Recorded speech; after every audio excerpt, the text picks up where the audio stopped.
శంషాబాద్ మండలంలో ఇక్కడ వెండికొండ సిద్ధేశ్వర స్వామి ఆలయం వద్ద ఉన్నాం.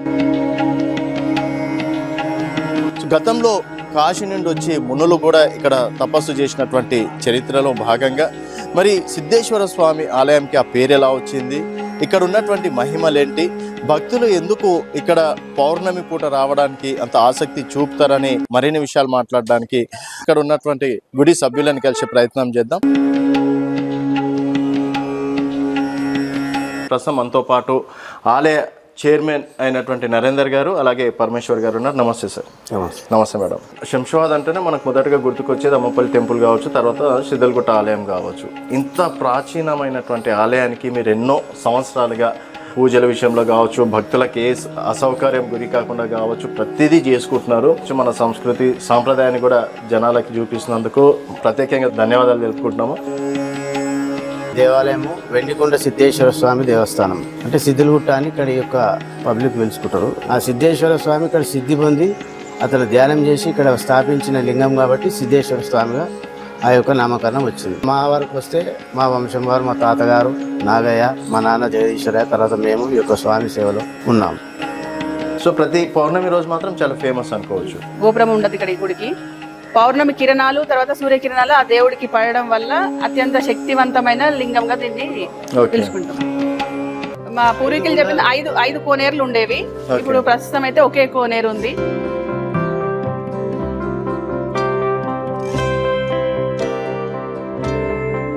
శివరాత్రి రోజు ఎలాంటి పూజలు ఉంటాయి సార్, ఎలాంటి కార్యక్రమాలు ఉంటాయి అనుకోవచ్చు? ఉదయం ప్రాతకాలం 4 గంటలకు గుడి ఓపెన్ అవుతుంది. అప్పటి నుంచి అభిషేకాలు, పంచామృత అభిషేకాలు, మహాన్యాస రుద్రాభిషేకాలు స్టార్ట్ అవుతాయి. మీకు ఈ టెంపుల్కి ఉన్న సంబంధం ఏమనుకోవచ్చు? దాదాపు నాకు 52 సంవత్సరాలు, 93 నుంచి ఇప్పటి వరకు 36-37 సంవత్సరాలు కంటిన్యూ సేవ చేస్తున్నాం.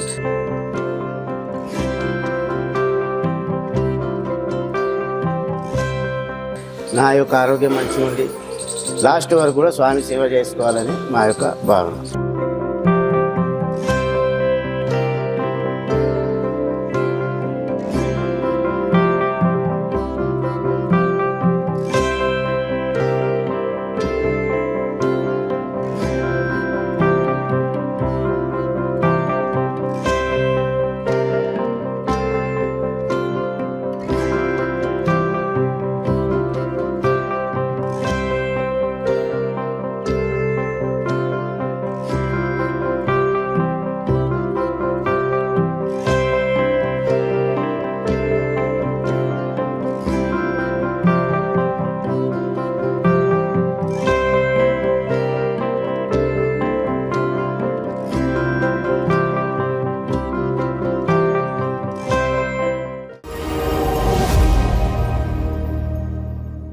వెల్కమ్ టు తెలంగాణ వెలుగు. నేను మీ రాజు.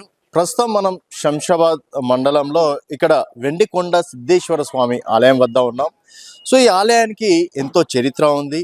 సో గతంలో కాశీ నుండి వచ్చి మునులు కూడా ఇక్కడ తపస్సు చేసినటువంటి చరిత్రలో భాగంగా మరి సిద్ధేశ్వర స్వామి ఆలయంకి ఆ పేరు ఎలా వచ్చింది, ఇక్కడ ఉన్నటువంటి మహిమలేంటి, భక్తులు ఎందుకు ఇక్కడ పౌర్ణమి పూట రావడానికి అంత ఆసక్తి చూపుతారని మరిన్ని విషయాలు మాట్లాడడానికి మనం చైర్మన్ కావచ్చు, ఇక్కడ ఉన్నటువంటి గుడి సభ్యులను కలిసే ప్రయత్నం చేద్దాం. ప్రస్తుతం మనతో పాటు ఆలయ చైర్మన్ అయినటువంటి నరేందర్ గారు అలాగే పరమేశ్వర్ గారు ఉన్నారు. నమస్తే సార్. నమస్తే మేడం. సో మేడం, శంషాబాద్ అంటేనే మనకు మొదటగా గుర్తుకొచ్చేది అమ్మపల్లి టెంపుల్ కావచ్చు, తర్వాత సిద్ధలగుట్ట ఆలయం కావచ్చు. ఇంత ప్రాచీనమైనటువంటి ఆలయానికి మీరు ఎన్నో సంవత్సరాలుగా ఇక్కడ అంటే పూజల విషయంలో కావచ్చు, భక్తులకు ఏ అసౌకర్యం గురి కాకుండా కావచ్చు, ప్రతిదీ చేసుకుంటున్నారు. ఆ విషయంలో మాత్రం థ్యాంక్ యూ సార్. ఎందుకంటే మన వైభవాన్ని జనాలకి, మన ప్రాచీనత్వాన్ని కావచ్చు, మన సంస్కృతి సాంప్రదాయాన్ని కూడా జనాలకి చూపిస్తున్నందుకు ప్రత్యేకంగా ధన్యవాదాలు తెలుపుకుంటున్నాము. సో ఏం సార్ అంటే చాలా వరకు సిద్ధలగుట్ట ఆలయం అని చెప్పేసి ఇంతమంది వస్తుంటారు కదా, ఏం సార్ ఆలయం విశిష్టత ఏమైనా ఉందా అంటే ఏం చెప్తారు? అందరికి నమస్కారము. ముందుగా ఈ దేవాలయము వెండికొండ సిద్ధేశ్వర స్వామి దేవస్థానం అంటే సిద్ధలగుట్ట అని ఇక్కడ యొక్క పబ్లిక్ పిలుచుకుంటారు. అయితే వెండికొండ అంటే ఈ పర్వతాలు, ఈ యొక్క బ్యాక్ సైడ్ ఉన్నటువంటి కొండలన్నీ వెండి మాదిరిగా ఉన్నందుకు వెండికొండ అని పేరు. ఆ సిద్ధేశ్వర స్వామి ఇక్కడ సిద్ధి పొంది అతను ధ్యానం చేసి ఇక్కడ స్థాపించిన లింగం కాబట్టి సిద్ధేశ్వర స్వామిగా ఆ యొక్క నామకరణం వచ్చింది. దాదాపు ఈ టెంపుల్ 500 సంవత్సరాలు చరిత్ర కలిగిన ఈ యొక్క టెంపుల్కి ఉంది. పురావస్తు వాళ్ళు కూడా గుర్తించి కొద్దిగా ఇక్కడ కార్యక్రమాలు కూడా చేసి డెవలప్మెంట్ చేశారు. తర్వాత మా వరకు వస్తే మా వంశం వారు, మా తాతగారు నాగయ్య, మా నాన్న జగదీశ్వరయ్య, తర్వాత మేము ఈ యొక్క స్వామి సేవలో ఉన్నాం. Okay sir. అండ్ ఎప్పటి నుంచి సార్ మీరు సేవలు అందిస్తుంది? అంటే ఈ తరతరాలు మొత్తం తరతరాలుగా మా 3 తరాల నుంచి ఇక్కడ స్వామివారి సేవలో ఉన్నాము. నేను దాదాపు 93 నుంచి, అంటే 32 సంవత్సరాలతో నేను చేస్తున్నాను ఇక్కడ. మా నాన్న చేసి మా తాత ముత్తాతలు చేశారు. సార్ ఒక 15 సంవత్సరాల కింద ఎండోమెంట్ కూడా అయింది. వాళ్ళు కూడా అభివృద్ధి కార్యక్రమాలు చేస్తారు. తర్వాత శంషాబాద్ గ్రామస్తులు పెద్దలు ప్రతి సంవత్సరం శ్రావణ మాసము అధిక సంఖ్యలో జనాలు వస్తారు, ఆ కార్యక్రమాలు చేస్తారు. సార్ ఇప్పుడు మనం ఏ టెంపుల్ అయినా సరే ఎక్కడైనా తీసుకుంటే పైన అంటే నిర్మించి ఉంటుంది గోపురం ఉంటుంది. ఇక్కడ గోపురం లేని టెంపుల్ అనుకోవచ్చా ఇది? అంతే. ఇక్కడ ఈ తెలంగాణ డిస్ట్రిక్ట్లో ఇంచుమించు సిద్దులగుట్ట 2 ఉన్నాయి. ఒకటి ఆర్మూర్లో ఒకటి ఉంది, ఒకటి శంషాబాద్లో. ఈ యొక్క దేవాలయానికి పైన కప్పు ఉండదు. మేడం ఇక్కడ చూసుకున్నట్టయితే ప్రతి పౌర్ణమి రోజు నాగుపాము వస్తుంది అని చెప్పేసి చెప్తుంటారు మేడం, నిజమేనా? చూసిరా మీరు ఎప్పుడైనా? ఇది నాగుపాము అనేది రావడం మా అత్తయ్య గారు చూసి మాకు చాలా సార్లు చెప్పిండ్రు. నాగుపాము పైన ఒక మణి కూడా ఉంటది. అది నైట్ టైంలో ఇక్కడికి రావడం అంటే వాళ్ళు ఇక్కడ దాదాపు ఒక 50 సంవత్సరాల క్రితం ఇక్కడే పడుకుంటుండే, వాళ్ళు ఇక్కడే సేవ చేస్తూ గుడి సేవ, దేవుడి సేవ చేస్తూ ఇక్కడే ఉంటుండే అత్తయ్య మామయ్య. మేడం అయితే ఆ టైంలో వాళ్ళు ఇక్కడ ఆలయ ప్రాంగణంలో పడుకున్నప్పుడు ఒక నాగుపాము దానిపైన మణితో ఉంటుండే, నాగమణితోని వచ్చి గుళ్ళోకి వెళ్ళడం వాళ్ళు చాలా సార్లు గమనించింది ఆ విషయాన్ని. ఇంకోటి ప్రతి అంటే పౌర్ణమి రోజు మనకి ఇక్కడ పైన ఏదైతే గోపురం ఉండదు ఇక్కడ ఈ గుడికి, పౌర్ణమి కిరణాలు తర్వాత సూర్యకిరణాలు ఆ దేవుడికి పడడం వల్ల అత్యంత శక్తివంతమైన లింగంగా దీన్ని పిలుచుకుంటాం. సో ఎండలైనా వానలైనా ఏదున్నా కూడా శివుడికి సో పంచభూతాలన్నీ శివుడి లోపల ఉన్నాయి అన్నమాట. ఓకే. పౌర్ణమికి 12 గంటలకు పూజ కూడా, లింగోద్భవాల పూజ కూడా జరుగుతుంటది ఇక్కడ. భజన కార్యక్రమాలు కానీ పూజా కార్యక్రమాలు జరుగుతుంటాయి. సో ప్రతి పౌర్ణమి రోజు మాత్రం చాలా ఫేమస్ అనుకోవచ్చు. పౌర్ణమి రోజు అంటే ఫేమస్ అంటే ఆ చంద్రకిరణాలు ఆ లింగం పైన పడడం వల్ల అత్యంత శక్తివంతంగా లింగం తయారవుతుంది. తర్వాత జనాలు వచ్చిన జనాలకి ఆ యొక్క పవర్ అనేది నెక్స్ట్ డే వచ్చి దర్శనం చేసుకున్న వాళ్ళకి ఓకే బాగుంటది. ఎంతమంది వస్తుంటారు మేడం రౌండ్ గా జనాలు? పౌర్ణమి కావచ్చు, మామూలు టైంలో ఎంతమంది వస్తుంటారు? బాబు శివాలయం కాబట్టి సోమవారం జనాలు బాగుంటారు. ఈ చుట్టుపక్కల విలేజ్ జంట నగరాలు సండే రోజు దాదాపు 1000-1500 మంది అంతా వస్తారు. సండే రోజు కొద్దిగా అధికంగా ఉంటుంది. ఓకే. అండ్ ఇక్కడ నుంచి మేడం గుహ ఉంది, ఎందుకంటే మనం చూస్తున్నాం ఈ గుట్టలు ఇవన్నీ చూస్తే చాలా, అంటే నాకు తెలిసి ఎన్ని సంవత్సరాలు అవుతుందో తెలియదు, ఇక్కడ నుంచి ఒక గుహ కూడా ఉందని చెప్పేసి విన్నాం మేడం, నిజమేనా? అవును. అంటే ఇప్పుడు ఇది సిద్ధి పొందిన స్థలం అంటేనే ఒక ఋషులు తపస్సు చేసి ఇక్కడ సిద్ధి పొందిండ్రు కాబట్టి ఇది ఒక మెడిటేషన్ ప్లేస్ అనుకోవచ్చు మేడం. కాబట్టి అంటే ఇక్కడికి రాగానే ఫస్ట్ ఏమంటారు మామూలు జనాలు దర్శనానికి వస్తేనే వాళ్ళకి ఒక ఏమంటారు ఒక ఆజ్ఞా చక్రం అనేది యాక్టివ్ అవుతుంది. ఆటోమేటిక్ గా మనం ఎంతో తపస్సు చేస్తే గానీ మన లోపల ఉన్న 7 చక్రాస్ యాక్టివ్ అవ్వడం కష్టం. కానీ ఇక్కడ ఆలయ ప్రాంగణంలో మనము, అందుకే ఆలయానికి వెళ్తే చెప్పులు వదలమని చెప్తారు కదా, చెప్పులు వదిలేసి మనం ఆలయ ప్రాంగణంలోకి రాగానే మనకు మూలాధార చక్రం యాక్టివ్ అవుతుంది. అయితే మనం గుడి దర్శనం కాగానే మనకి ఆజ్ఞా చక్రం అనేది యాక్టివ్ అవుతుంది ఇక్కడ. అది ఎందుకంటే ఇక్కడ ఋషులు తపస్సు చేసిండ్రు, ఇక్కడ ఆ పవర్ అనేది ఉంది. ఇప్పుడు మీరు ఇక్కడ చూసినట్టయితే చిన్న గుహ లాగా మీకు అది కనిపిస్తుంటే స్వామివారు తపస్సు చేసిన ప్లేస్ అది. మట్టి పడింది కాబట్టి దాని లోపలికి వెళ్ళలేము మనం. కానీ ఏదైతే లోపల గర్భగుళ్ళ మెయిన్ అయితే ఇప్పుడు మీరు చూసేది విగ్రహం కాకుండా ఇక్కడ పంచలింగాలు అంటే దాదాపు ఒక 7 నిచ్చెన లోతులో పంచలింగాలు అనేటివి ఉన్నాయని మా పూర్వీకులు చెప్తుంటారు. అది దారి ఉంది. అంటే మా పూర్వీకులు అక్కడికి వెళ్ళి దానికి అభిషేకం చేయడం జరిగింది. ఆ తర్వాత దాన్ని మూసేసి ఇప్పుడు ఇక్కడ పైన మనం చూసే లింగం మటుకే మనం చేస్తున్నాం. Okay madam. అంటే ఏమేమి ఉన్నాయి మేడం? అంటే గుళ్ళ మెయిన్ ఇప్పుడు అంటే ముఖ్యంగా చెప్పుకోవాలంటే కోనేరు ప్రతి గుళ్ళో ఉంటుంది, అండ్ హనుమాన్ టెంపుల్ కావచ్చు, ఇట్లాంటివి ఇంకేమైనా? మీరు కనిపించేది ఇప్పుడు ఒకే కోనేరు, కానీ ఇక్కడ మా పూర్వీకులు చెప్పిన 5 కోనేరులు ఉండేవి. ఇప్పుడు ప్రస్తుతం అయితే ఒకే కోనేరు ఉంది. అది కాలగర్భంలో కలిసిపోయిన 5 కోనేరులు ఒక కోనేరు ఉంటుండే. వేడి నీళ్ళు అని, ఒకటి చల్ల నీళ్ళు అని చెప్పి, ఒకటి ఉప్పు నీళ్ళు అని, ఒకటి అది తీయ నీళ్ళు అని చెప్పి 5 రకాల గుండాలు ఉంటుండే. అప్పుడు ఆ కాలువలో అన్ని మూసేసి ఇప్పుడు ఓన్లీ ఒకటి ఈ యొక్క గుండం ఉంది. ఇది కూడా వాటర్ తగ్గింది, ఇక వాతావరణం బట్టి అది కూడా మారిపోతుంది. ఓకే. ఇప్పుడు ఇంత పెద్ద ఆలయం ఉంది కదా సార్, అంటే ఇంత ప్లేస్ కూడా ఉంది కదా, ప్రతి ఆలయంలో ఈ మధ్య గోశాలలు కూడా ఏర్పాటు చేస్తున్నారు కదా, ఇక్కడ ఎందుకు గోశాల ఏర్పాటు చేయలేదు? గోశాలకు కూడా పర్మిషన్ పెట్టారు గోసేవ సంస్థాన్ వాళ్ళు. అది త్వరలో వస్తుంది. దాన్ని కూడా అభివృద్ధి చేసే కార్యక్రమం. కాకపోతే ఇక్కడ కొద్ది శాపం కూడా ఉందని చెప్తారు. అప్పుడు ఇక్కడ ఆవుది కొట్టిర్రు అని చెప్పి అది చనిపోయిందని చెప్పి ఆ విధంగా జరిగిన తర్వాత మేము కూడా ఒక దాదాపు 4-5 పెంచినాం కానీ ఒకటి కూడా ఉండలేకపోయింది. ఓకే. ఆ ప్రకారంగా ఉంది. కాకపోతే మార్వాడీస్ గోసేవ సంస్థ నుంచి గోశాల నిర్మాణానికి కార్యక్రమాలు జరుగుతున్నాయి. ఒక పర్మిషన్ వచ్చి స్టార్ట్ అవుతుంది. Okay sir. శివరాత్రి రోజు ఎలాంటి పూజలు ఉంటాయి సార్, ఎలాంటి కార్యక్రమాలు ఉంటాయి అనుకోవచ్చు? ఉదయం ప్రాతకాలం 4 గంటలకు గుడి ఓపెన్ అవుతుంది. అప్పటి నుంచి అభిషేకాలు, పంచామృత అభిషేకాలు, మహాన్యాస రుద్రాభిషేకాలు స్టార్ట్ అవుతాయి. దాదాపు సాయంత్రం వరకు కూడా అభిషేకాలు జరుగుతాయి. చివరి పూజ నైట్ 12 గంటలకు లింగోద్భవ కాలం మహారుద్రాభిషేకం. ఇక్కడ స్వాములు ఒక 100 మంది స్వాములు, శివస్వాములు, మేము అంతా దేవస్థానం సభ్యులు అంతా కలిసి చివరి పూజ చేసి సమాప్తం క్లోజ్ చేస్తాం. ఓకే. అండ్ దాదాపు 50,000 వరకు పబ్లిక్ వస్తారు. 50,000 మంది 50,000 వరకు రీచ్ అవుతారు. ఓకే. అండ్ మీకు ఈ టెంపుల్కి ఉన్న సంబంధం ఏమనుకోవచ్చు సార్? ఇక మా అదృష్టం ఇక్కడ స్వామి దగ్గర ఈ యొక్క మా నాన్నగారికి మేము జన్మించినాం. ఈ అర్హత మాకు కలిగింది. సేవ చేస్తున్నాం. దాదాపు నాకు 52 సంవత్సరాలు సార్. అంటే నేను 10th క్లాస్ 92లో అయిపోయింది. అప్పుడు కరసేవ అప్పుడు కూడా పోయినా. ఆ తర్వాత 93 ఇక్కడ శంషాబాద్ వచ్చిన తర్వాత హాస్టల్ నుంచి 93 నుంచి ఇప్పటి వరకు 36-37 సంవత్సరాలు కంటిన్యూ సేవ చేస్తున్నాం. నా యొక్క ఆరోగ్యం మంచిగా ఉంది. లాస్ట్ వరకు కూడా స్వామి సేవ చేసుకోవాలని మా యొక్క భావన. ఇప్పుడు మనం 4వ తరం ఇక్కడ చేయడం అనేది, సేవ చేయడం 4వ తరం అంటే తరతరాలుగా ఇది మా వంశానికి కలిగిన అదృష్టం అని చెప్పొచ్చు. శివుడాజ్ఞ లేదు చీమైన ఉంటది అంటారు కదా, ఆ శివుడాజ్ఞ వల్ల మేము అంటే ఈ వంశంలో జన్మించడం, ఈ స్వామివారి సేవ చేసుకోవడం అనేది మా యొక్క అదృష్టంగా భావించవచ్చు. సో ప్రతి విషయంలో శివుడు మీకు అండగా ఉంటాడా మేడం? ప్రతి అంటే చిన్న చిన్న ప్రాబ్లమ్స్ వస్తుంటే ముందే సెన్స్ అవుతాయి, అంటే అర్థమవుతుంటది. ఒక 6th సెన్స్ అనేది పనిచేస్తుంటది. ఒక వారం రోజులు ఎప్పుడైనా టెంపుల్ కి దూరంగా ఉన్నా రాలేకపోయినా కూడా వెంటనే ఒక కళలో అనేది వచ్చేస్తుంటాడు, శివుడు వచ్చేస్తుంటాడు. వెంటనే ఇంకా వచ్చి దర్శనం చేసుకుంటాం ఇక్కడ. ఓకే. అండ్ వీరభద్ర స్వామి కూడా ఉన్నట్లు ఇక్కడ మేము మన హయాంలోనే ఇక్కడ వీరభద్ర స్వామిని, తర్వాత అమ్మవారు, నవగ్రహాలు ఇవి నిర్మించాము. నాన్నగారు ఉన్నప్పుడు హనుమంతుని టెంపుల్ ఉంది. ఇట్లా దాదాపు ఉప దేవాలయాలు ఒక 5 ఉన్నాయి. ఓకే. అండ్ దేవాదాయ శాఖ నుంచి ఏమన్నా ప్రోత్సాహం ఉంటుందా సార్? వాళ్ళు కూడా అభివృద్ధి చేస్తారు, కొన్ని నిర్మాణాలు చేపడుతారు. ఓకే. అది వాళ్ళ ఫండ్ ద్వారా కూడా ఇంకా కొన్ని కార్యక్రమాలు జరిగేటున్నాయి. ఎమ్మెల్యే గారు కూడా కొద్దిగా ఫండ్ ఇచ్చి అప్పుడు కమాన్ కూడా కట్టించారు, రోడ్లు కూడా వేయించాడు. ఇంకా కొంత డెవలప్ ఇంకా జరిగేది ఉంది. మెల్లమెల్ల దశల వారికి జరుగుతుంది, ఇంకా చేసేది ఉన్నాయి కూడా. సో మీరు కూడా అంటే ఎన్ని డబ్బులైనా సరే ఫస్ట్ దేవునికే ఇస్తారు, ఫస్ట్ సేవని అని చెప్పేసి అంటారు అని చెప్పేసి విన్నాం సార్. ఏమున్నా అంతే. మేము అంటే ఒక ఫౌండేషన్ ద్వారా కూడా సేవా కార్యక్రమాలు చేస్తుంటాను నేను, త్రినేత్ర ఫౌండేషన్ అని. ఇక ఈయన ఆల్రెడీ చేసేది ఏమంటారు గుడికి సేవనే. మేము సంపాదించిన దాంట్లో 10 రూపాయలు వస్తే 2 రూపాయలు సేవకు అనేది ఖచ్చితంగా ఉపయోగిస్తాం. సేవకు అనేది అది మా ఇక బ్లడ్ లోనే ఉంది, సేవ చేయడం అనేది.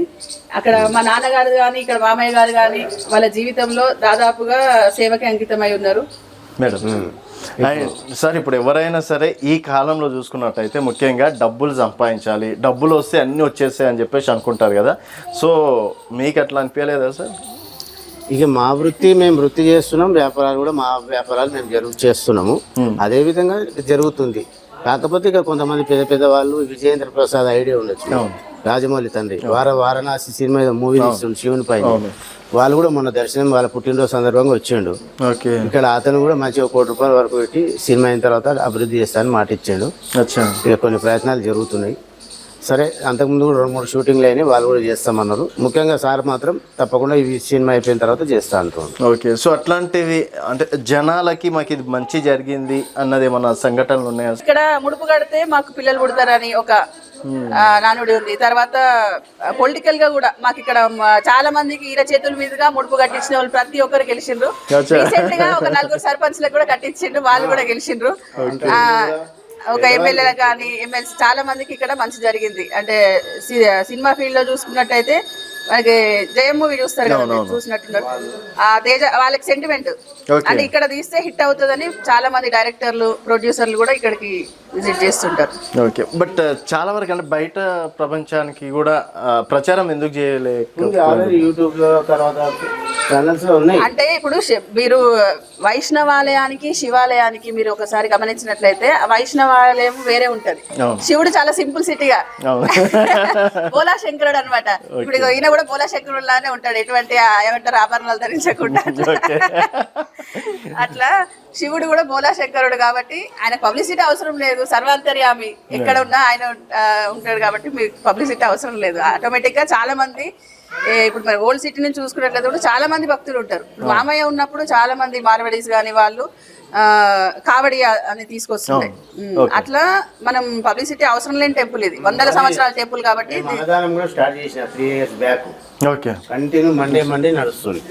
మండే ప్రతి ఉండే అప్పుడు జాతర ఒక్కొక్క సంవత్సరానికి ఒకసారి చేసేవాళ్ళం. మా సంకల్పం ఏమైతే ఒక అన్నదానం ఒక మండే రోజు చేద్దామని ఒక 3 years బ్యాక్ శివరాత్రి రోజు తెల్లారి స్టార్ట్ చేసిన. ఇప్పుడు దాదాపు 5 years నుంచి మండే ఒక 50 కిలోలు అన్నదానం జరుగుతుంది భక్తుల సహకారంతో. టెంపుల్ విషయానికి వస్తే సిద్ధలగుట్ట జాతర అనేది చాలా ఫేమస్ సార్. చాలా అంటే ఇక్కడ ఉన్నటువంటి చుట్టుపక్కల ఊర్ల నుంచి కూడా వస్తుంటారు అంటారు. సో ఏ విధంగా జరిపిస్తారు సార్ జాతర? ఇది జాతర ప్రతి శ్రావణ మాసము చివరి సోమవారం, ఆదివారం, శనివారం 3 రోజులు ఇక్కడ జాతర కార్యక్రమం 3 రోజులు జరుగుతాయి. దాదాపు మొన్న మా పత్రిక నేనే దాన్ని రిలీజ్ చేసిన, నాన్నగారి అల్మార్లు దొరికింది. అప్పటి నుంచి లెక్క చేస్తే మొన్న లాస్ట్ ఇయర్ అంటే 2005లో శ్రావణ మాసం ఆగస్టు 74 జాతర అయింది. 74 జాతర.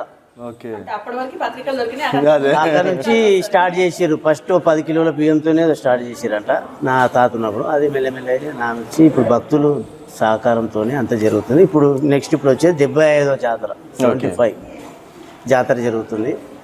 అయితే శనివారం రోజు మా పాతిల్లు శంషాబాద్ ఉంది, అక్కడ కూడా బసవేశ్వర ఆలయం, శివాలయం అక్కడ కూడా ఉంది మాది. ఓకే, అక్కడనే విగ్రహాలు, పార్వతీదేవి విగ్రహాలు, స్వామివారి ఉత్సవమూర్తులు ఏదైతే మూల విరాట్ దగ్గర అలంకరిస్తామో ఆ దాదాపు ఆ విగ్రహం కూడా 70 సంవత్సరాల విగ్రహమే. ఓకే, ఆ విగ్రహాన్ని ఈ స్వామి మూల విరాట్ ఇవన్నీ ఉత్సవమూర్తులను తీసుకొని మన ఇంటి నుంచి ఊరేగింపుగా పెద్ద సంఖ్యలో పెద్దగా శనివారం నాడు తీసుకొచ్చి ఇక్కడ పెట్టి ఆదివారం సోమవారం పూజా కార్యక్రమాలు జరుగుతాయి, అభిషేకాలు జరుగుతాయి, అన్న పూజ జరుగుతుంది, ఆకు పూజ జరుగుతుంది. ఇక భక్తులకు దాదాపు 2 రోజులు ఒక 50 పల్లెల పైనే 2 రోజులు అన్నదానం ఇక్కడ ఊర్లో బాగా జరుగుతుంది. ఆ కార్యక్రమాలు చేసి తిరిగి మళ్ళీ మంగళవారం దేవుళ్ళు తీసుకొని మళ్ళీ అక్కడ మన గృహంలోనే ఆ దేవుళ్ళని మన యథావిధిగా పెట్టేస్తాం. అంటే ఎక్కడి నుంచి వస్తారు సార్ దేవుడు? మన పాత ఇల్లు ఉంది ఊర్లో, పాత పిఎస్ దగ్గర, అక్కడ మన ఇల్లు ఉంది, అక్కడనే విగ్రహాలు ఉంటాయి. ఓకే, మన అమృత అన్ని చేసుకొని ఆ విగ్రహాలు తీసుకొచ్చి ఇక్కడికి వస్తాయి. ఊరేగింపుగా తీసుకొచ్చి 3 రోజులు ఇక్కడ కార్యక్రమాలు చేసేసి సమాప్తమైనాక ఈ విగ్రహాలు మళ్ళీ యథాస్థానంగా మన విగ్రహాలన్నీ అక్కడ పెట్టేస్తాం. మళ్ళీ అక్కడ గుళ్ళోనే ఉంటాయి. ఓకే, ఆ విగ్రహాలను చూడాలంటే అక్కడ అంతా మా అమ్మ వాళ్ళు ఉన్నారు, అక్కడ పాత ఇల్లు ఉంటుంది. ఈ జనరేషన్లో చూసుకున్నట్టయితే గుడికి రావడం కావచ్చు, మన సంస్కృతి సాంప్రదాయాలు మన హిందుత్వం పాటించేటోళ్ళు చాలా తక్కువైపోతున్నారు మేడం ఈ జనరేషన్లో. సో వారి కోసం మీరు ఏం చెప్తారు ఒక మాటలో చెప్పాలంటే? ఓకే, ముఖ్యంగా నేను అంటే ఈ ఇంటర్వ్యూ కూడా ఎందుకంటే ఇప్పుడు ఒక చిన్న విషయం ఏం చెప్పాలంటే, ఇప్పుడు మా నాన్నగారు ఒక ఆయుర్వేదిక్ డాక్టర్ ఉండే, అతను అంటే తన ఏదైతే విద్య ఉందో నాకు ఆడపిల్ల కదా ఎందుకు అన్నట్టు అంటే నెక్స్ట్ తరానికి అందించాలనే ఆలోచన లేదు, అది ఆయనతోనే అంతరించిపోయింది. ఇప్పుడు మా నాన్నగారి విద్య అనేది చాలా అంటే ఇప్పుడు ప్రస్తుతం ఆయన ఉంటే ఒక ఇప్పుడు మంతెన సత్యనారాయణ ఆశ్రమం ఎట్లుంటుందో, ఒక రామ్దేవ్ బాబా ఆ రేంజ్ లో ఆయన అంటే ప్రతిదీ ఒక అని ఇది తగ్గదు అనేది లేకుండా ఆయన దగ్గర ప్రతి ఒక అనారోగ్యానికి ఆయన దగ్గర సొల్యూషన్ దొరికేది. అలాంటి మహత్తరమైన విద్యను ఆయనతో అంతరించిపోయింది, అంటే నెక్స్ట్ తరం అందించలేకపోయిండ్రు. అది నేను చూసినా కాబట్టి నాకేమనిపిస్తుంది అంటే ఇప్పుడు ఈ గుడి విశిష్టత కూడా మనం ఇప్పుడు నెక్స్ట్ జనరేషన్ కి ఇప్పుడు మనం చెప్పకపోతే ఇక్కడ దాదాపు ఇప్పుడు మేము చెప్పిన కొన్ని విషయాలు, ఇప్పుడు ఇక్కడ పంచలింగాలు ఉంటాయని, 5 గుండాలు ఉంటాయని, తర్వాత ఒక పౌర్ణమికి పాము వస్తుందని, ఇప్పుడు మీరు ఇవన్నీ అయితే చెప్పినామో అవి ఇప్పుడు చాలా మందికి తెలియకపోవచ్చు శంషాబాద్ లో. అంటే మా మామయ్యతో సహవాసం చేసిన వాళ్ళతో వాళ్ళకి కొంతమందికి తెలిసి ఉండొచ్చు, కానీ మిగతా ఇప్పుడు ఈ కాలం వాళ్ళకైతే తెలిసి ఉండదు. అది మా అంటే కొంచెం పూర్వీకుల నుంచి మాకు వస్తున్న కొంచెం కొన్ని విషయాలు, అంటే ఇంకా కొన్ని రిలీజ్ చేయకపోవచ్చు, కొన్ని చెప్పకపోవచ్చు, కొన్ని చెప్పే ఉంటాయి గుడికి సంబంధించిన రహస్యాలు. పబ్లిక్ కి తెలియాల్సిన మటుకు అవసరం ఉన్న మటుకు మేము ఈ రోజు అన్ని చెప్పాలని, అంటే దాని ద్వారా ఇది గుడి విశిష్టత ఒకటి. తర్వాత ఇప్పుడు ఈ జనరేషన్ కి ఏంటంటే భక్తి అనేది అంటే మనం దేవుడికి ఒక కోరికల లిస్టు చెప్పడానికి, అంటే గుడికి వెళ్తున్నాం అంటే ఇప్పుడు నాకు ఎగ్జామ్ ఉంది, ఎగ్జామ్ పాస్ చేయదేవుడా, లేదా నాకు డబ్బులు కావాలి, డబ్బులు అంటే మనం ఏదో ఒక అర్జీ పెట్టుకోవడానికి వెళ్ళాలి అనేది ఒక మైండ్ లో మనం అంతవరకే తెలుసు ఈ జనరేషన్ కి. అంటే నేనేం చెప్పాలనుకుంటున్నా అంటే గుడి అనేది మన మన లోపల ఉన్న ఒక 72,000 నాడుల్ని యాక్టివ్ చేస్తుంది. అక్కడికి మన గుడి ఆవరణలో ఎప్పుడైతే మనం చెప్పులు వదిలేసి నిలబడతామో అది భూతత్వం. ఇప్పుడు ఈ గుడి పంచభూతాల నిర్మితం, అంటే పైన కప్పు కూడా ఉండదు కాబట్టి మనం ఎప్పుడైతే అది ఇక్కడ కూర్చుంటాం అంటే మన కూర్చోవడం వల్ల ఆజ్ఞా చక్రం అనేది యాక్టివ్ అయిపోతుంది ఆటోమేటిక్ గా. అంటే మనకు గణపతి అంటారు ఆజ్ఞా చక్రం. అందుకే ఏ పూజ చేసినా గణపతి పూజ ఎందుకు చేస్తామంటే ఆజ్ఞా చక్రం యాక్టివ్ అవ్వడానికి. ఆ విషయం ఇప్పుడు జనరేషన్ కి తెలియక, అంటే గుడికి వెళ్తే ఏదో కోరికలు లిస్ట్ చెప్పడానికో లేదా ఏదో ప్రసాదం తీసుకున్నావు హడావుడిగా గంటలు అంటే అట్లా కాకుండా గుడికి ఎందుకు వస్తున్నాం అనేది ఈ జనరేషన్ కి తెలియజేయాలి. ఇంకొకటి, ఇప్పుడు మీరు ఇక్కడ గమనించినట్లయితే పైన కప్పు ఉండదు, అంటే సూర్యకిరణాలు చంద్రకిరణాలు దేవుడి మీద పడడం వల్ల, అంటే మన సూర్యనాడి చంద్రనాడి అనేది మన లోపల ఎట్లా ఉంటే దాన్ని బట్టే మన హెల్త్ అనేది డిపెండ్ అయి ఉంటుంది. అంటే ఈడ పింగళ నాడి అనేది ఇక్కడికి రావడం వల్ల సమతుల్యం జరుగుతుంది ఈ టెంపుల్ కి రావడం వల్ల. ఆ విషయాన్ని నేను అంటే కొంచెం రీసెర్చ్ చేసి గమనించిన ఆ విషయం ఏంటంటే ఈడా పింగళ నాడి అనేది యాక్టివ్ అవ్వడం వల్ల మన లోపల ఉన్న చాలా హెల్త్ ఇష్యూస్ ఆటోమేటిక్ గా సెట్ అయిపోతాయి. ఒక స్థిరత్వం వస్తుంది. ఇది సిద్ధి పొందిన స్థలం కాబట్టి మన లోపల ఒక స్థిరత్వం వస్తుంది. మన లోపల ఉన్నటువంటి చాలా వరకు హెల్త్ ఇష్యూస్ దాదాపుగా ఇప్పుడు మనం అక్కడ శివుడి పైన అభిషేకం చేసి ఆ తీర్థం తీసుకోవడం వల్లనే చాలా వరకు కొన్ని హెల్త్ ఇష్యూస్ మనకి తగ్గుతాయి అనేది నాకు అంటే పర్సనల్ గా కూడా నాకు అనిపించింది. ఏంటంటే కొంచెం ఎప్పుడైనా మనసు బాగాలేకపోయినా మానసికంగా ఏదైనా లో అనిపించినా టెంపుల్ కి వచ్చి అభిషేకం చేసి ఆ తీర్థం తీసుకోవడం ద్వారా చాలా రిఫ్రెష్ అయిపోతాం అనమాట. అది నేను చాలా సార్లు కొన్ని వందల సార్లు నేను అది ఎక్స్పీరియన్స్ చేసిన కాబట్టి నేను అది అంటే వేరే ఎక్స్పీరియన్స్ చెప్పిన వాళ్ళు కాకుండా సొంతంగా నేను ఎక్స్పీరియన్స్ చేసిన కాబట్టి ఆ విషయం నేను ఖచ్చితంగా చెప్పగలుగుతాను. భవిష్యత్తు తరాలకు చాలా ఉపయోగం. భవిష్యత్తు తరాలకు సైన్స్ పరంగా ఇప్పుడు మనం ఎంతసేపు మనం కడపకి పసుపు రాయమని చెప్తాం, కానీ ఎందుకు రాయాలి ఇది యాంటీబయాటిక్ అని చెప్పడం వల్ల వాళ్ళకి అర్థమవుతుంది ఇప్పుడు పిల్లలకి. అంతే తప్ప ఈ సాంప్రదాయం అంటే వాళ్ళు పాటించారు. ఇప్పుడు మనం మామిడాకులు ఎందుకు కడతాము అంటే అది 24 hours దాంట్లో ఆక్సిజన్ ఉంటుంది అని చెప్పగలగాలి. అంటే వాళ్ళకి అర్థమయ్యేటట్టు మనం సైంటిఫిక్ గా ఏది చెప్తేనే వాళ్ళు రిసీవ్ చేసుకుంటారు అనేది నేను ఆ ఉద్దేశంతో మీకు ఈ రోజు ఈ విషయంలో మాత్రం పర్ఫెక్ట్ మేడం. ఎందుకంటే చాలా అంటే మీరు చెప్పే వరకు నాకు కూడా ఇక్కడ పంచలోహాల విషయంలో కావచ్చు, 5 మనకు సంగమాలు కావచ్చు, కోనేర్లు కావచ్చు, తర్వాత పైకప్పు ఉండకపోవడం వల్ల శివునికి ఇంత పాజిటివ్ ఎనర్జీ వస్తుంది అనేది కూడా అంటే నా ద్వారా అంటే మా ద్వారా మా ఛానల్ ద్వారా కూడా చాలా మందికి ఒక మంచి చెప్పిన వాళ్ళు.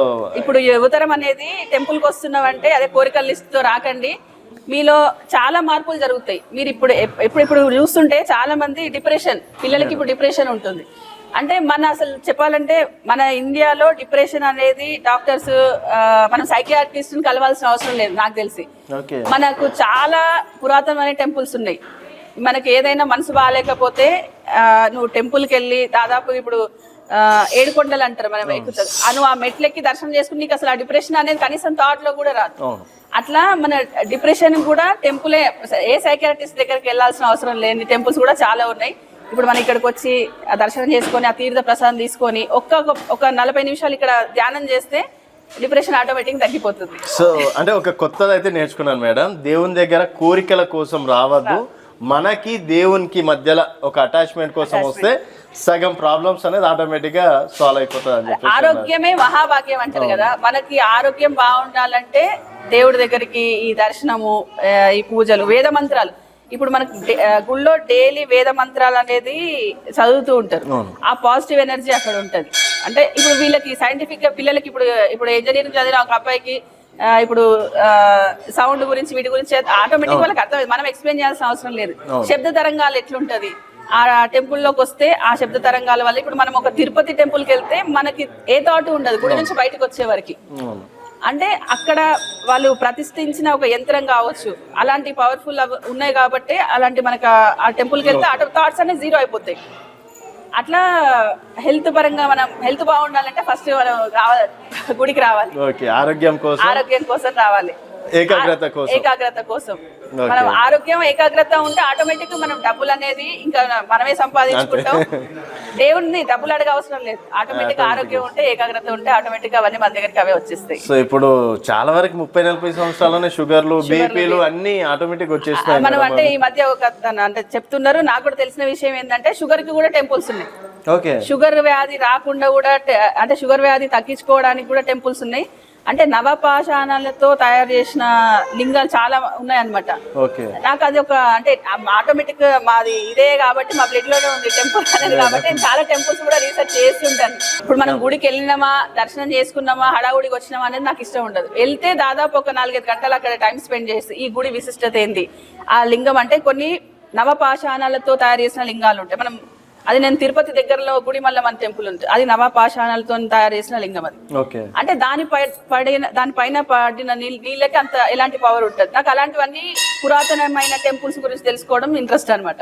Okay, nice. అట్లా షుగర్ గురించి టెంపుల్స్ ఉన్నాయి, మనము డిప్రెషన్ గురించి ఉన్నాయి. ఇక్కడ ఏ టెంపుల్ అయినా సరే ధ్వజస్తంభం అనేది ఇంపార్టెంట్ కదా, ఇక్కడ ఎందుకు లేదు? ఇక్కడ ప్రత్యేకత అదే ఉంది ఈ టెంపుల్కు. పైన గోపురం ఉండదు, తర్వాత ఎదురుగా ధ్వజస్తంభం కూడా లేదనమాట. ఏమున్నా పంచలింగాల స్థాపన చేసి అప్పుడు నవాబు రాజాకార్ టైంలో ఇక్కడ కొంచెం విధ్వంసం జరిగింది. ఇక్కడ పక్క కోట కూడా చాలా లింగాలు ప్రతి విధ్వంసం జరిగిన అందరూ కూడా ఉన్నాయి అక్కడ ఇరిగిపోయినాయి కింద. ఓకే. ఆ టైంలో వాటిని పంచలింగాలు చేసి ఏదైతే కప్పేసిరో అప్పటి నుంచి ఎటువంటి మార్పు చేయలేదు ఇక టెంపుల్. ఓకే. అప్పుడు ఎట్లుందో ఇప్పుడు అట్లే. ఒకసారి ప్రయత్నం చేసిరంట అప్పుడు మార్వాడి నాన్నగారు ఉన్నప్పుడు ఏదో ఆ వారికి ఇబ్బంది అయ్యి ఏదో ప్రమాదం జరిగింది. అప్పటి నుంచి దాని దగ్గరికి పోతలేరు, ఎటువంటి కార్యక్రమాలు చేస్తలేరు. సో అది అంటే గోపురం కూడా ఎటువంటి సాహసాలు చేయలేదు. ఒకసారి చేసిరు, ప్రమాదంలో ఆ ఓనర్ కి కొద్దిగా బాగా ప్రమాదం జరిగింది. ఓకే. అప్పుడే ఇక ఎవరు కూడా సాహసం చేయలేదు, ధ్వజస్తంభం కూడా చేయలేదు. ఇక ఫ్యూచర్ లో మాస్టర్ ప్లాన్ చేద్దామంటారు గవర్నమెంట్, ఏ రకంగా అయితే చూడాలి. అది కూడా దేవుని ఆజ్ఞాన, స్వామివారి ఇచ్చ. చివరిగా ఏమంటే ఈ యొక్క దేవాలయంకి ఎవరైనా సరే ఎటువంటి ఆరోగ్య సమస్యలు కానీ ఆర్థిక సమస్యలు కానీ స్వామివారి వద్దకు వచ్చి మాస శివరాత్రి వచ్చి అభిషేకం చేసుకుంటే తప్పకుండా వారి కోరికలు నెరవేరుతాయి. మాస శివరాత్రి ప్రత్యేకంగా అంతే. ఓకే. మీకు ఎప్పుడన్నా కళలో వచ్చినా సార్? మీరు దాదాపు 30 సంవత్సరాలుగా చేస్తున్నారు కదా, కావచ్చు మేడం గారు కావచ్చు, మాకు ఇలాంటి ఇబ్బంది వచ్చినా నాకు అప్పుడు ఏదో చెప్పేస్తాడు, నీకు ఇట్లా ఉంది ఇట్లా వెళ్ళిపోవాలి. ఆ దారిలో వెళ్ళిపోతాం, నాకు సక్సెస్ ఉన్నాం ఇప్పటి వరకు కూడా. ఏ దాంట్లో కూడా లోటు లేదు నాకు, దేనికి లేదు. ఓకే. మంచి ఆరోగ్యంగా ఉన్నాం, మంచి ఆర్థికంగా ఉన్నాం, ప్రతిదీ కూడా స్వామివారి దయతో మంచిగా ఉన్నాం. ఎటువంటి ఇబ్బంది అవుతుందంటే కూడా నాకు ముందు తెలిసిపోతుంది. ఏదో స్వామి చెప్తాడు ఇందుకు ఇట్లా ఏదో అన్నట్టు కొంచెం ఆలాపన వచ్చేస్తుంది. వెంబడే స్వామి కొంచెం దర్శనం చేసుకొని వెళ్ళిపోతే సక్సెస్ అయిపోతాం. సార్ ఇప్పుడు చాలా వరకు మనం కొన్ని దగ్గర చూస్తుంటాం సార్, అంటే చైర్మన్లు కావచ్చు, అట్లా ఏమైనా బయట అట్లా రుబాబ్ చూపించడాలు అట్లా ఉంటాయా, లేకపోతే సాదా సీదా మనిషిగానే అందరి లోపల సాదా సీదనే వచ్చి నేను కూడా అందరితో పాటు ఉండి కట్టుకొని బండలు కడుగుతా, గుడి కడుగుతా, కింద పనులు ఉంటే పనులు చేస్తా, అని చేస్తా, మళ్ళీ సైకిల్ కూడా వేసుకుని వెళ్ళిపోతాను అంతే. సో మనం చైర్మన్ నేను ఈ టెంపుల్ సైకిల్ మీద కూడా వచ్చిన 92, 93. ఓకే. సైకిల్ మీద వచ్చి కింది నుంచి మీదకి బిందెలు పెట్టుకొని, నల్ల కూడా పైకి లేదు, హ్యాండ్ పంప్ కొట్టుకొని మోసుకొచ్చి అభిషేకం చేస్తుంది. 6 గంటలకు దొంగలు కూడా దొరికాడు తోల, 6 గంటలకు వెళ్ళిపోతుంటే సైకిల్ మీద. ఓకే. అడవి ఇప్పుడు మొత్తం సిటీ అయిపోయి ఇక్కడ వరకు ఇల్లు వచ్చేసి కరెంట్ ఉండకపోతుండే, మోటార్ పంప్ ఆడుంటుండే బావుల నైట్లో, అది కూడా ఎత్తుకపోతుండే పైపులు. ఆ నుంచి మోటార్ తెస్తే నీళ్ళ సమస్య ఉంటుండే, పైకి నీళ్లు లేదు, కరెంట్ సరిగా ఉండకపో. నేను బిందెలతో తెచ్చి అభిషేకం చేసి 6 గంటలకు ఉంటే ఎక్కువ అయిపోతుండే, మళ్ళీ మధ్యలో దారిలో కొడుతురు అన్నమాట, మళ్ళీ సైకిల్ మీద వెళ్ళిపోతుంటే. అలాంటి వాళ్ళు ఇప్పటి వరకు దేవుని దయతో మంచిగా ఉన్నాం. ఎటువంటి దేవుని దయతో మంచిగా, ఎవరికైనా ఎటువంటి సమస్యలైనా స్వామి దగ్గరికి మాస శివరాత్రికి ఒక 5 మాస శివరాత్రులు వచ్చారంటే ఎటువంటి సమస్యలైనా తొలగిపోతాయి. Okay sir. అండ్ అంటే మీరు చెప్తున్నారు కదా, ఏమైనా ఇబ్బందులు ఇప్పటి వరకు ఈ టెంపుల్ విషయంలో ఇబ్బందులకు గురైన సంఘటన ఏదైనా ఉందా? ఎవరికి అంటే మీకు కావచ్చు, భక్తులకు కావచ్చు, లేకపోతే అంటే నైవేద్యాలు, పూజ ఎప్పుడన్నా జరగకపోవడం అట్లాంటివి ఏమన్నా ఉన్నాయా? అన్ని సాధారణ చిన్న చిన్న పొరపాట్లు జరుగుతుంటాయి. ఇక వ్యవస్థ అన్నప్పుడు ఒకసారి ఆగారు లేకపోవడం, ఒకసారి టెంపుల్ బంద్ అయిందని చెప్పి, ఒకసారి కరెంట్ లేదని, కొన్ని ఇబ్బందులు అవుతున్నాయి. అడ్జస్ట్మెంట్ చేసుకొని జరుగుతాయి. మామూలు అయ్యప్ప స్వాములు వస్తారు, 200 మంది ఉంటారు ఇక్కడ మండల దీక్ష చేసి. తర్వాత వాళ్ళు వెళ్ళిపోయిన శివస్వాములు వస్తారు, వాళ్ళు ఒక 150,000 మొన్న శివరాత్రి వరకు ఉండిపోయారు.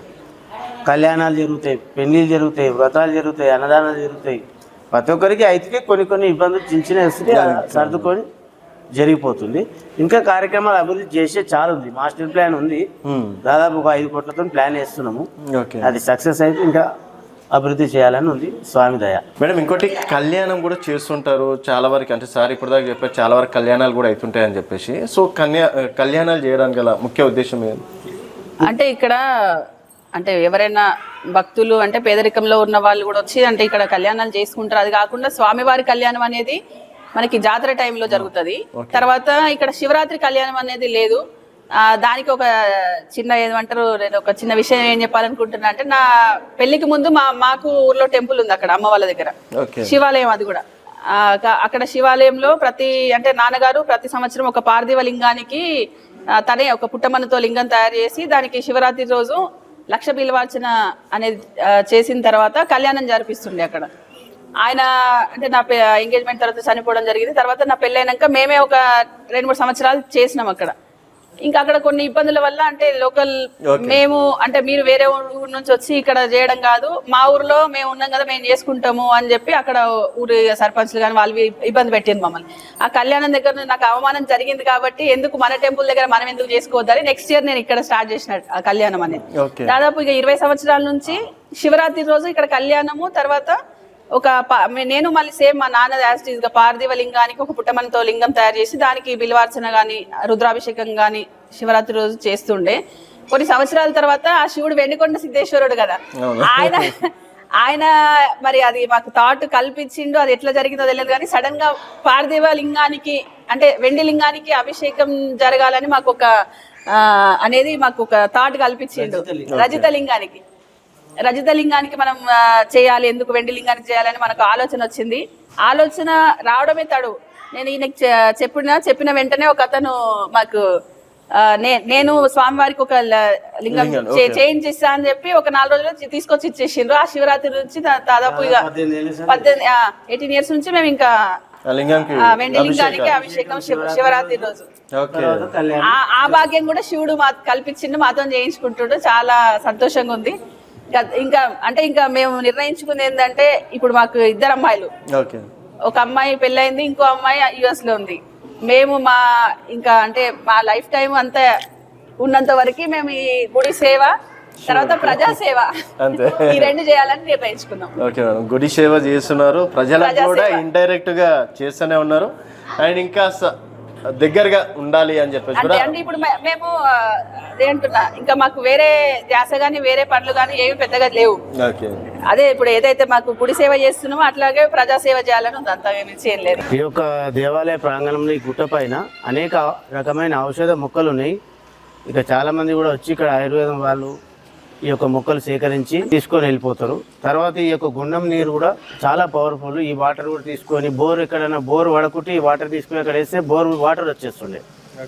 చాలా మైగమైన వాటర్, ఇలా స్నానం చేసిన వాళ్ళ కూడా ఎటువంటి సమస్యలను పోతుండే. ఇప్పుడు వాస్తవానికి వాటర్ తగ్గిపోయింది, ఆ యొక్క మహిమ ఉంది. ఈ యొక్క చెట్ల ఔషధ మొక్కలు కూడా ఊడతాయి. వర్షాకాలం వస్తే ఊట వచ్చేస్తుంది, అలిగి వెళ్తుంది. ఇప్పుడు ఈ ఎండాకాలం ఉంది, ప్లస్ నీళ్ళు లేవు కాబట్టి ఈ రకం ఉంది. మరి మహిమలు ఆ విధంగా చెప్పాలంటే, నా యొక్క జీవితంలో 2001లో బహదూర్పుర సిటీ నుంచి వస్తుంటే, అప్పుడు చిన్న ట్రాఫిక్ రోడ్డు, బజాజ్ చేతకులు వస్తుంటే ఒక లారీ వాడు బహదూర్పుర గుద్దాడు. మొత్తం నేను మత్తులో పడిపోయినా, అసలు అన్కాన్షియస్ అయిపోయినా. అసలు ఎట్లా ఆ రోజు తెల్లారితే సోమవారం అనమాట. ప్రతిరోజు 4 గంటలకు సోమవారం రుద్రాభిషేకం చేస్తాడు నాన్న 2012 చనిపోయాడు. అయితే 1 year ముందు ఇదైంది. ఆ రోజు ఆయన రాలే, ఎట్లా వచ్చినో ఏమో నాకు తెలియదు. అట్లనే అదే నైట్లో వచ్చి స్నానం చేసి మళ్ళీ 3 గంటల రాత్రి అభిషేకం చేయించి వెళ్ళిపోయినా. అది నాకు అర్థం కాదు. తర్వాత తెల్లారి మళ్ళీ అది హాస్పిటల్కి పోతే స్పైనల్ కార్డు వెన్నుబొక్క, అది తోకబొక్క అంటారు, అది ఇరిగిపోయింది. మళ్ళీ 2 లక్షలు పెట్టి ఆపరేషన్ చేసి మంచిగా అది ఎట్లా వచ్చినానో ఆయన నమ్మకం మీద వచ్చి అభిషేకం చేసిపోయింది.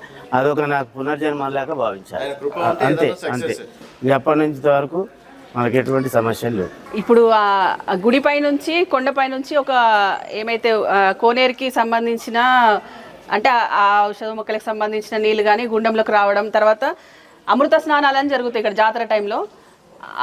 ఆ కోనేరు నీరుతోని ఏమంటారు స్వామివారికి అభిషేకం జరుగుతుంది. తర్వాత ఆ కోనేరు నీళ్ళలో స్నానం చేయడం వల్ల కూడా చాలా హెల్త్ ఇష్యూస్ కానీ హెల్త్ సమస్యలు కానీ చాలా వరకు తీరుతాయని ఒక పబ్లిక్ ఇదే కోనేరు మాత్రమే కనిపిస్తుంది. మీరు అక్కడ తాబేళ్ళు కూడా చూడొచ్చు. వీటిలో తాబేళ్ళకు కూడా చాలా మంది అంటే ఆహారం అది ఇస్తుంటారు. ఇది మటుకు చాలా మహిమాన్వితమైన టెంపుల్, ఒక అంటే సిద్ధి పొందిన స్థలం. ఇక్కడ మనం హడావుడిగా వచ్చేయడం కాకుండా ఒకరోజు నిద్ర చేసి కానీ లేదా వచ్చిన వాళ్ళు ఒక 15-20 నిమిషాలు కూర్చొని మెడిటేషన్ చేయడం ద్వారా మనం ఇక్కడ అడుగు పెడుతూనే మనకి నేను చెప్పినట్టు ఇందాక మనకు మూలాధార చక్రం యాక్టివ్ అయిపోతుంది. మనం వెళ్ళి స్వామివారిని దర్శించుకోగానే మన ఆజ్ఞా చక్రం యాక్టివ్ అయిపోయి ఆటోమేటిక్గా మన లోపల ఒక ప్రశాంతత అనేది ఏర్పడుతుంది. ఎలాంటి హెల్త్ ఇష్యూస్ ఉన్నా ఆ స్వామివారి తీర్థం తీసుకోవడం ద్వారా హెల్త్ ఇష్యూస్ కూడా చాలా వరకు నయమవుతాయి. చాలా మహిమాన్వితమైన టెంపుల్. సో మొత్తానికి శంషాబాద్ సిద్ధలగుట్ట స్వామి యొక్క వెండికొండ సిద్ధలగుట్ట యొక్క చరిత్రని చాలా బాగా చెప్పారు మేడం. అండ్ ప్రతి ఒక్క ప్రజలకు కూడా ప్రతి ఒక్కరికి కూడా ఇది తెలవాలి. ఇక్కడికి వస్తే మీరు చెప్పినట్టు నిజంగా ఒక పాజిటివ్ ఎనర్జీ అయితే వచ్చింది మేడం. ఇంటర్వ్యూ చేస్తున్నంతసేపు కూడా ఒక పాజిటివ్ వేలోనే వెళ్ళినామని చెప్పేసి అనిపిస్తుంది. అండ్ థ్యాంక్ యూ మేడం, ఇంత చక్కని విషయాలు మాకు చెప్పినందుకు thank you so much. Thank you sir. మరోసారి కలిసే ప్రయత్నం చేద్దాం. రండి తప్పకుండా.